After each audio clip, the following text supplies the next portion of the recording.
بسم الله الرحمن الرحيم.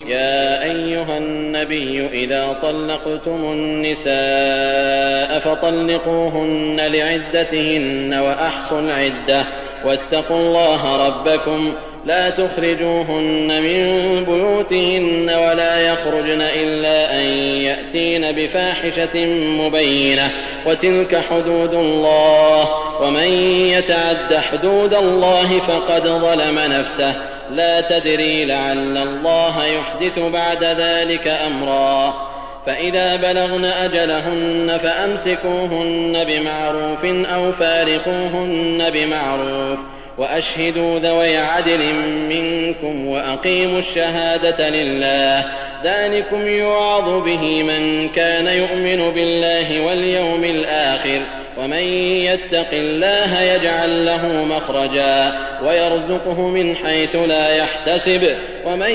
يتوكل على الله فهو حسبه إن الله بالغ أمره قد جعل الله لكل شيء قدرا واللائي يئسن من المحيض من نسائكم إن ارتبتم فعدتهن 3 أشهر واللائي لم يحضن وأولاة الأحمال أجلهن أن يضعن حملهن ومن يتق الله يجعل له من أمره يسرا ذلك أمر الله أنزله إليكم ومن يتق الله يكفر عنه سيئاته ويعظم له أجرا أسكنوهن من حيث سكنتم من وجدكم ولا تضاروهن لتضيقوا عليهن وإن كن أولات حمل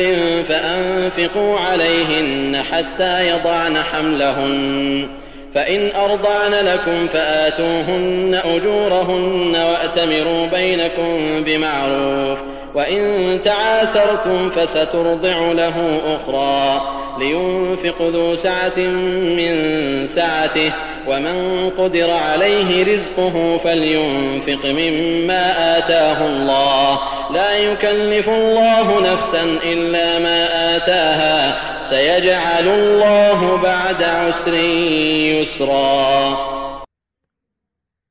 आरंभ अल्लाहच्या नावाने जो मोठा मेहरबान अतिशय दया करणारा आहे. हे पैगंबर सल्लल्लाहु अलैहि वसल्लम, सांगा की जेव्हा तुम्ही स्त्रियांना तलाक द्याल तर ध्यानात असू द्या की तलाक त्यांच्या इद्दत म्हणजे ठराविक मुदतीवर देणं आणि इद्दतची गणना करा. अल्लाहचं भय राखा, तोच तुमचा पालनहार आहे. ना तुम्ही स्वतः त्यांना त्यांच्या घराबाहेर काढावं ना त्यांनी स्वतः निघून जावं, परंतु जेव्हा त्या उघडपणे निर्लज्जतेचं काम करतील तेव्हा गोष्ट वेगळी. लक्षात ठेवा, या अल्लाहनं बांधलेल्या सीमा आहेत आणि जो कोणी अल्लाहच्या सीमा पार करून पुढे गेला तर त्यानं आपल्या स्वतःवर अत्याचार केला. तुम्ही नाही जाणत की कदाचित अल्लाह यानंतर एखादा नवीन मार्ग काढेल. जेव्हा ते आपल्या मुदतीला पोहोचतील तेव्हा त्यांना भलेपणानं ठेवायचं असेल तर ठेवा, अन्यथा भलेपणानं सोडून द्या. आणि या कारवाईबद्दल तुमच्यापैकी 2 न्यायप्रिय माणसांना साक्षीदार बनवून घ्या आणि ही साक्ष अल्लाहकरिता कायम राखा. या गोष्टीची तुमच्यापैकी अशा प्रत्येक मनुष्याला ताकीद केली जाते जो अल्लाह आणि आखिरतच्या दिवसावर ईमान राखत असावा. जो अल्लाहचं भय राखून काम करेल तर अल्लाह त्याच्याकरता सुटकेचा मार्ग काढेल. आणि अशा मनुष्याला अल्लाह त्या ठिकाणाहून रोजी पोचवतो जिथून रोजी रोटी मिळण्याची माणसाला कल्पनाही नसते. आणि जो कोणी अल्लाहवर भरोसा करेल तर अल्लाह त्याच्याकरता पुरेसा आहे. निस्संदेह अल्लाह आपलं कार्य पूर्ण करणारच आहे. अल्लाहनं प्रत्येक गोष्टीकरता अनुमान निश्चित केला आहे.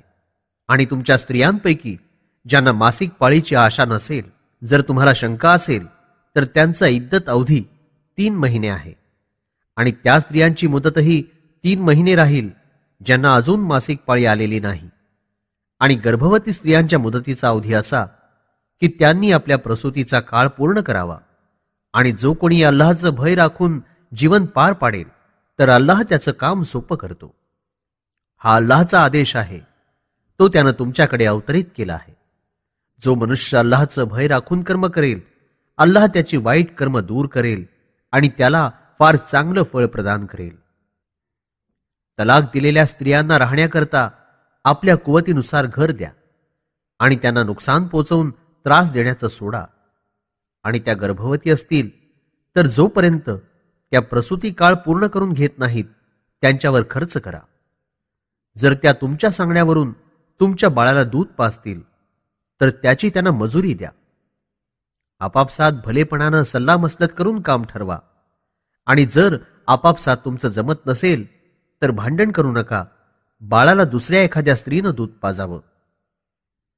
संपन्न असलेल्यानं आपल्या योग्यतेनुसार खर्च द्यावा. आणि ज्याला मोजून मापून रोजी मिळत असेल तर जे काही अल्लाहनं त्याला दिलं आहे त्याचा विचार करून आपल्या पात्रतेनुसार खर्च करावा. अल्लाहनं एखाद्या जीवाला जे काही प्रदान केलं आहे त्याहून जास्त ओझं त्याच्यावर टाकणं तो पसंत करीत नाही. कदाचित लवकरच अल्लाह तंगीनंतर सहजता, समृद्धी प्रदान करेल.